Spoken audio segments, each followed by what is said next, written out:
Andito tayo ngayon sa isang restaurant na nag-offer ng eat all you can shabu-shabu. Tapos meron din silang unlimited dim sum. Finally, na-try na din namin dito. Matagal ko na nga gustong kumain dito.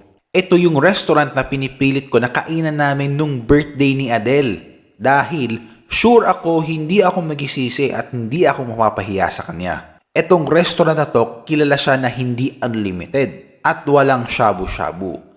Pero dito sa branch nila sa Ortigas, meron. Ang pangalan ng restaurant na to ay Hapchan Shabu Shabu. Located sila sa Robinsons Galleria, Ortigas. Ang price naman nila ay 555 per head. Kasama na dyan yung magpapaluto ka ng fried rice, mga noodles at mga Chinese classics kagaya ng Shanghai, buttered chicken, squids, sweet and sour chicken fillet. Kung mahilig ka naman sa dim sum, pwede ka mag-add ng 88 pesos para sa kanilang unlimited dim sum.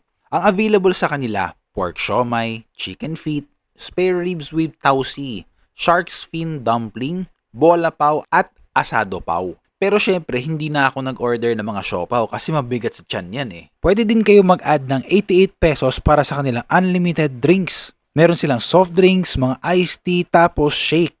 Pero tanong nyo muna kung ano yung available sa kanila pag pumunta kayo. Kami, hindi na kami nagpa-add. Pwede na ang tubig.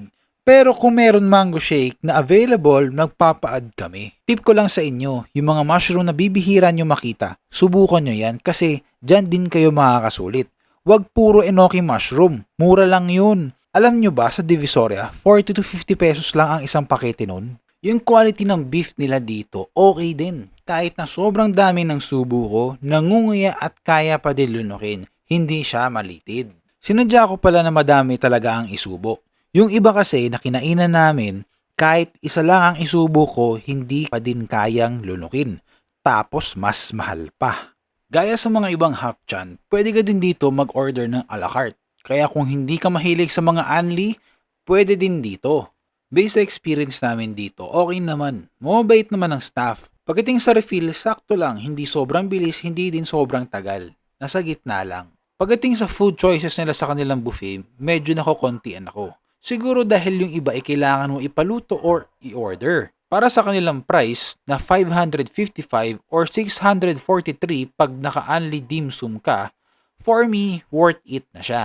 Ang mga inulit-ulit ko na kainin dito ay yung beef nila, shrimp, tapos yung fish nila. Ang sarap ng fish, ang sabi ng waiter ay parrot fish daw yun. Wala lang ako video doon, sobrang na-enjoy ko na kasi ang kumain. Kung tatanungin ako kung babalik pa ba ako dito, next time.